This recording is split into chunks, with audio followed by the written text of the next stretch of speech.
नहीं प्रकाश हमारा भयो, पटना शहर बिखे भव लियो।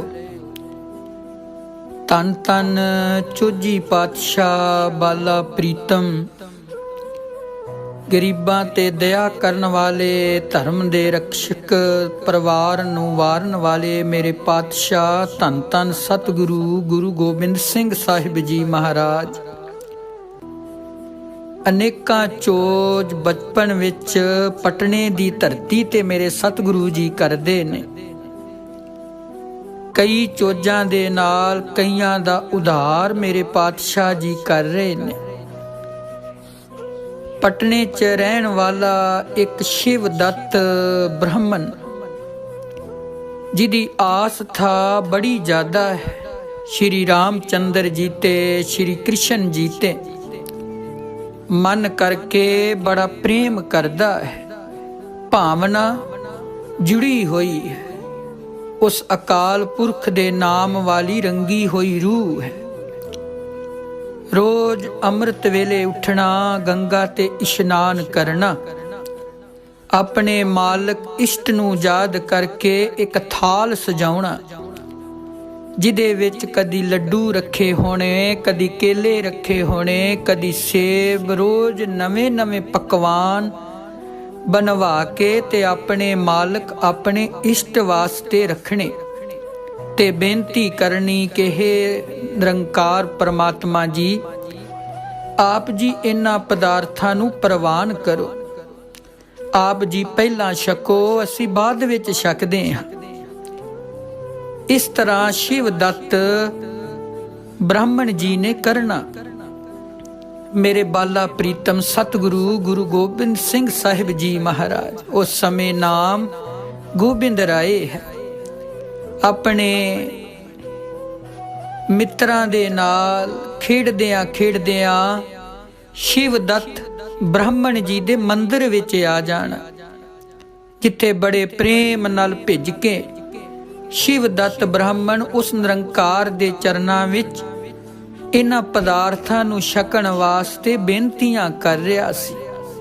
धन सतगुरु गुरु गोबिंद राय साहिब जी महाराज की करदे ने, उस थाल विचों जिहड़ा थाल बड़े प्रेम नाल पंडित शिव दत्त सजाउंदा है, सतगुरु जी ने केले चुकने, नाले आप छकने ते नाल अपने मित्रां सखियां नूं छका देने। कई दिन इसे तरह चलदा रहा। रोज ही पंडित दी थाल विचों सतगुरु सच्चे पातशाह जी ने जो पंडित ने रखिया हुंदा सी, ਉਹ आप भी छकदे ते अपने मित्रां नूं भी छका जांदे। एक दिन मन विच थोड़ा जिहा गुस्सा आया कि क्यों ना होए माता जी नूं जाके बेनती करां कि आप जी दा लकता जिगर मैनू बहुत तंग करदा है। जाके दर्शन कीते, नमस्कार कीती, बेनती कीती, माता जी आप दे चरनां विच बेनती है, जोदड़ी है। आप जी दा पुत्र गोबिंद राय, आप जी दा लकता जिगर, आप जी दा सहजादा मैनू बड़ा ही तंग करदा है। मैं अपने मालक वास्ते थाल सजाउंदा हां, ਇਹ ਆਉਂਦਾ ਹੈ ਆਪਣੇ ਮਿੱਤਰਾਂ ਦੇ ਨਾਲ, ਉਸ ਥਾਲ ਵਿੱਚੋਂ ਕਦੀ ਕੇਲੇ ਚੁੱਕ ਕੇ ਲੈ ਜਾਂਦਾ ਹੈ, ਕਦੀ ਲੱਡੂ ਚੁੱਕ ਕੇ ਲੈ ਜਾਂਦਾ ਹੈ, ਆਪ ਛਕਦਾ ਨਾਲ ਮਿੱਤਰਾਂ ਨੂੰ ਛਕਾ ਦਿੰਦਾ ਹੈ। ਮੈਂ ਆਪਣੇ ਮਾਲਕ ਵਾਸਤੇ ਇਹ ਪਦਾਰਥ ਕੱਢੇ ਹੁੰਦੇ ਨੇ, ਮੈਨੂੰ ਬੜਾ ਹੀ ਤੰਗ ਕਰਦਾ। ਇੰਨੇ ਗੱਲ ਕਰਦਿਆਂ ਕਰਦਿਆਂ ਸਤਿਗੁਰੂ ਜੀ ਵੀ अपनी माता जी कोल आ जांदे ने। धन धन माता गुजरी जी आखन लगे, बेटा मेरी गल सुन, तेरी शिकायत आई है। ये ब्राह्मण जी शिव दत्त जी तेरी शिकायत ला रहे ने कि असी परमात्मा नूं पदार्थ रखदे हां छकाउण वास्ते, आप जी दा गोबिंद राय छक लैंदा है। मेरे सतगुरु जी मुस्कुरा के आखन लगे, हाँ मां जी, ਇਹ ਸਾਨੂੰ ਰੋਜ਼ ਯਾਦ ਕਰਦੇ ਨੇ, ਫਿਰ ਸਾਨੂੰ ਇਹਨਾਂ ਦਾ ਰੱਖਿਆ ਹੋਇਆ ਪਦਾਰਥ ਛਕਣ ਵਾਸਤੇ ਆਉਣਾ ਪੈਂਦਾ ਹੈ। ਅਸੀਂ ਕੀ ਕਰੀਏ, ਜਦੋਂ ਪੁਕਾਰਦੇ ਨੇ ਫਿਰ ਸਾਨੂੰ ਇਹਨਾਂ ਦੇ ਕੋਲ ਪਹੁੰਚਣਾ ਪੈਂਦਾ ਹੈ। शिवदत्त ब्राह्मण ये गल सुन के बड़ा अचंभे विच आ गया कि मैं जदों बेनती करदा हाँ गोबिंद राय जी उदों ही आ जांदे ने। बस शिवदत्त क्योंकि अमीर सी, धनाड़ सी, ते कई लोग पटने विच इनू राजा शिवदत्त भी कहंदे सी। ते शिवदत्त राम जी दा उपासक क्योंकि ये सदा ही अपने मालक नू याद करदा रहिंदा सी। जदों इन्नी गल सुनी ते मन विच होर शरधा बन गई कि गोबिंद राय आप अकाल पुरख वाहिगुरू जी ने। कलगीधर पिता अपने बाल साथियां नाल खेडदे सतगुरु जी दे कौतुकां नूं देख देख के शिवदत्त मोहित हुंदा रहिंदा। उस नूं सतगुरु दे अलौकिक रूप दी झलक मिलदी। कई कौतक अखीं देखे, कईयां नूं राजी हुंदियां इस पंडित ने देखिया। पंडित ने एक दिन मन की भावना की कि जे सच्ची रब ने, परमात्मा आप ने, ये गोबिंद राय आप निरंकार है गुरु नानक साहिब ने, ते जिवें लोग कहंदे ते मैनू अनुभव हुंदा है तां कल मैनू राम दे रूप विच दर्शन देन।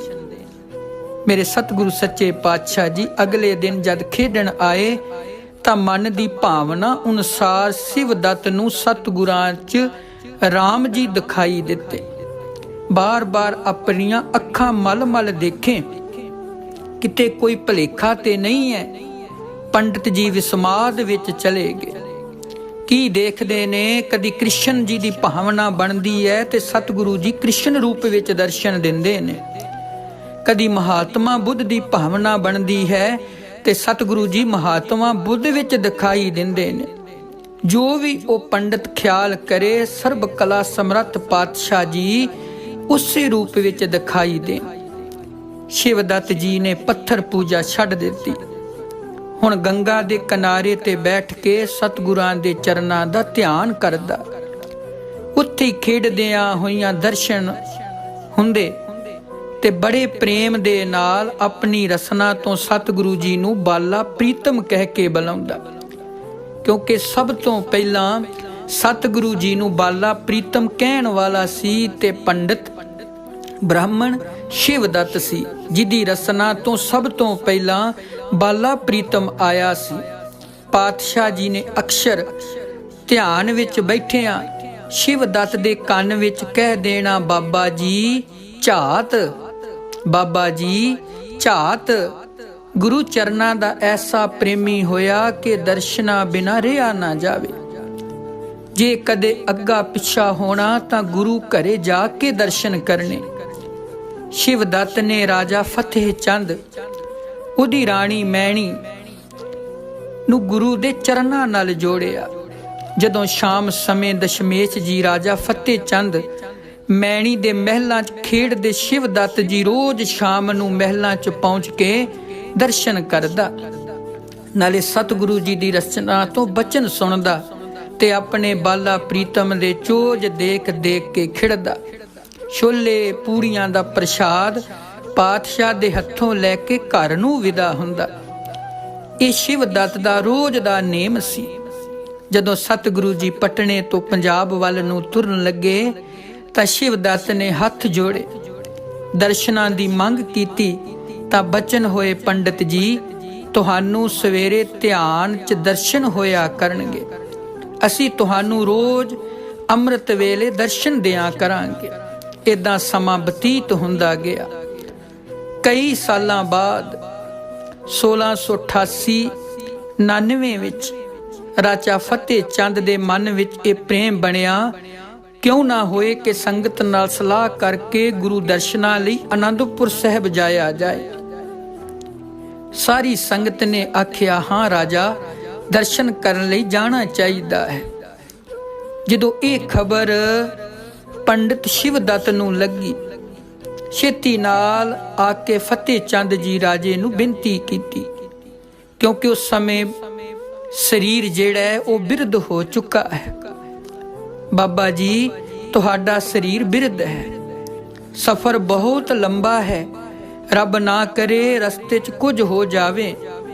ये सुन के शिवदत्त दियां अखां च पानी भरे आया।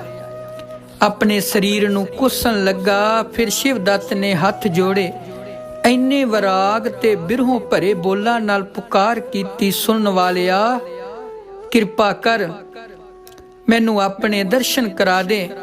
ਹੁਣ ਤੇ ਮੇਰਾ ਸਰੀਰ ਬਜ਼ੁਰਗ ਹੋ ਚੁੱਕਾ ਹੈ। ਸਾਰੀ ਸੰਗਤ ਦੇ ਕਾਲਜੇ ਵਿੰਨ ਦਿੱਤੇ।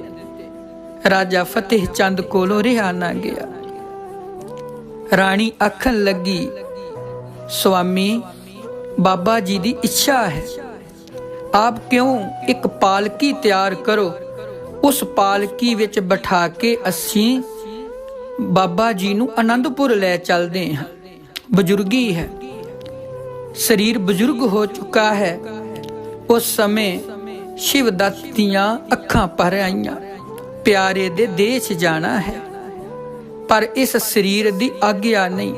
ਰਾਜੇ ਨੇ ਪਾਲਕੀ 'ਚ ਬਿਠਾ ਦਿੱਤਾ। ਹੁਣ ਸਰੀਰ ਬਜ਼ੁਰਗ ਹੈ। ਬਾਕੀ ਸਭ ਸੰਗਤਾਂ ਚਲਦੀਆਂ ਚਲਦੀਆਂ ਆਨੰਦਪੁਰ ਸਾਹਿਬ ਪਹੁੰਚਣਾ ਸੀ। ਆਨੰਦਪੁਰੀ 'ਚ ਜਾ ਕੇ ਆਪਣੇ ਬਾਲਾ ਪ੍ਰੀਤਮ ਦੇ ਦਰਸ਼ਨ ਕਰਨੇ ਸੀ। ਚਲਦਿਆਂ ਚਲਦਿਆਂ ਸਾਰਾ ਰਸਤਾ ਲੰਘਿਆ। ਇੱਧਰ ਸਤਿਗੁਰੂ ਜੀ ਨੂੰ ਖਬਰ ਹੋਈ ਕਿ ਪਟਨੇ ਤੋਂ ਰਾਜਾ ਫਤਿਹ ਚੰਦ, ਉਹਦੀ ਰਾਣੀ ਸਮੂਹ ਸੰਗਤ ਲੈ ਕੇ ਤੇ ਬਾਲਾ ਪ੍ਰੀਤਮ ਦੇ ਦੇਸ਼ ਪਹੁੰਚ ਰਹੇ ਨੇ। ਉਧਰ ਕਲਗੀਧਰ ਪਿਤਾ ਜੀ ਨੂੰ ਪਤਾ ਲੱਗਾ ਕਿ ਨਾਲ ਸ਼ਿਵਦੱਤ ਜੀ ਵੀ ਆ ਰਹੇ ਨੇ।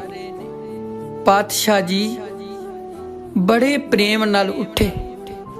ਆਪ ਅੱਗੋਂ ਰੋਪੜ ਤੱਕ ਲੈਣ ਚਲੇ ਗਏ। ਕਹਾਰਾਂ ਨੇ ਸ਼ਿਵਦੱਤ ਦੀ ਪਾਲਕੀ ਚੁੱਕੀ ਹੋਈ ਸੀ।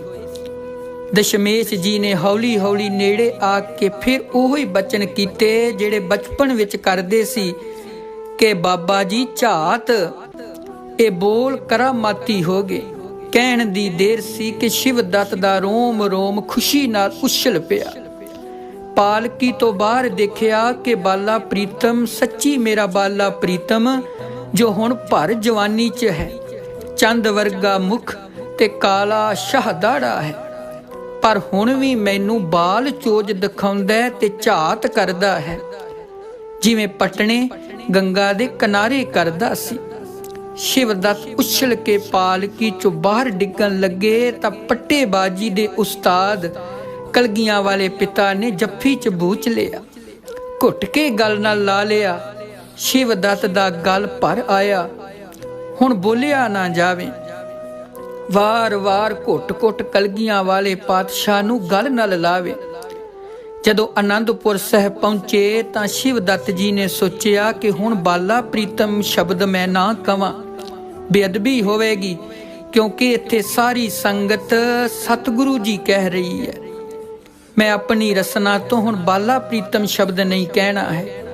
ਅਜੇ ਇਹ ਸੋਚ ਹੀ ਚੱਲ ਰਹੀ ਸੀ ਤੇ ਸਤਿਗੁਰੂ ਜੀ ਆਖਣ ਲੱਗੇ, ਬਾਬਾ ਤੁਸੀਂ ਸਤਿਗੁਰੂ ਨਹੀਂ ਕਹਿਣਾ, ਤੁਸੀਂ ਜੋ ਬਚਪਨ ਵਿੱਚ ਮੈਨੂੰ ਆਖਦੇ ਸੀ ਬਾਲਾ ਪ੍ਰੀਤਮ, ਉਹੀ ਸੱਦੋ, ਕਿਉਂਕਿ ਤੁਹਾਡੇ ਮੂੰਹ ਇਹ ਸ਼ਬਦ ਸੁਣ ਕੇ ਸਾਨੂੰ ਰਸ ਆਉਂਦਾ ਹੈ। ਅਸੀਂ ਇਹ ਰਸ ਛੱਡਣਾ ਨਹੀਂ ਚਾਹੁੰਦੇ ਹਾਂ। ਤੁਸੀਂ ਪ੍ਰੇਮ ਨਾਲ ਸਾਨੂੰ ਬਾਲਾ ਪ੍ਰੀਤਮ ਜੀ ਆਖੋ। ਸ਼ਿਵਦੱਤ ਜੀ ਸੁਣ ਕੇ ਹੋਰ ਨਿਹਾਲ ਹੋ ਗਏ। ਚਰਨ ਫੜ ਲਏ ਘੁੱਟ ਕੇ, ਕਹਿਣ ਲੱਗੇ, ਮੇਰੇ ਪ੍ਰੀਤਮਾ, ਮਿਹਰ ਹੋਰ ਕਰੋ। ਹੁਣ ਮੈਨੂੰ ਵਿਛੜਿਆਂ ਨੂੰ ਸਦਾ ਲਈ ਆਪਣੇ ਚਰਨਾਂ 'ਚ ਸੰਭਾਲੋ। ਮੈਂ ਹੁਣ ਬਿਰਹੋਂ ਦੇ ਦੇਸ਼ ਨਹੀਂ ਜਾਣਾ ਚਾਹੁੰਦਾ ਹਾਂ। ਸਤਿਗੁਰੂ ਜੀ ਨੇ ਕਿਹਾ, ਜੈਸੀ ਮਨਸਾ ਤੈਸੀ ਦਸ਼ਾ। ਗੁਰੂ ਨਾਨਕ ਸਾਹਿਬ ਨੇ ਚਾਹਿਆ ਤਾਂ ਇਦਾਂ ਹੀ ਹੋਵੇਗਾ। ਕਈ ਦਿਨ ਬੀਤ ਗਏ ਆਨੰਦਪੁਰ ਸਾਹਿਬ ਦੀ ਧਰਤੀ ਤੇ। ਸਮਾਂ ਆ ਗਿਆ ਪੰਡਿਤ ਸ਼ਿਵਦੱਤ ਜੀ ਦਾ, ਤੇ ਮੇਰੇ ਗਰੀਬ ਨਵਾਜ਼ ਜੀਆਂ ਦੇ ਚਰਨਾਂ ਵਿੱਚ ਹੀ ਸਿਰ ਰੱਖ ਕੇ ਬਾਬਾ ਸ਼ਿਵਦੱਤ ਪੰਡਿਤ ਜੀ ਨੇ ਆਪਣੇ ਪ੍ਰਾਣ ਤਿਆਗ ਦਿੱਤੇ। ਬਾਲਾ ਪ੍ਰੀਤਮ ਦੇ ਅਨੇਕਾਂ ਚੋਜ ਜਿਹੜੇ ਸੰਗਤ ਨੂੰ ਭਾਉਂਦੇ ਨੇ। ਬਾਲਾ ਪ੍ਰੀਤਮ ਸ਼ਿਵਦੱਤ ਪੰਡਿਤ ਦੀ ਰਸਨਾ ਤੋਂ ਆਇਆ ਸ਼ਬਦ ਗੁਰੂ ਸਾਹਿਬ ਦੀ ਕਿਰਪਾ ਨਾਲ ਬਜ਼ੁਰਗੀ ਅਵਸਥਾ ਵਿੱਚ ਵੀ ਪੰਡਿਤ ਦੇ ਕੋਲੋਂ ਪ੍ਰੇਮ ਦੇ ਨਾਲ ਫਿਰ ਬਾਲਾ ਪ੍ਰੀਤਮ ਹੀ ਸ਼ਬਦ ਸੁਣਿਆ। ਉਹ ਰੂਹਾਂ ਨਿਹਾਲ ਹੋ ਜਾਂਦੀਆਂ ਨੇ, ਜਿਹੜੀਆਂ ਮਨ ਕਰਕੇ ਆਪਣੇ ਪ੍ਰੀਤਮ, ਆਪਣੇ ਮਾਲਕ ਦੀ ਯਾਦ ਵਿੱਚ ਜੁੜ ਜਾਂਦੀਆਂ ਨੇ। ਧੰਨ ਸਤਿਗੁਰੂ ਗੁਰੂ ਗੋਬਿੰਦ ਸਿੰਘ ਸਾਹਿਬ ਜੀ ਮਹਾਰਾਜ।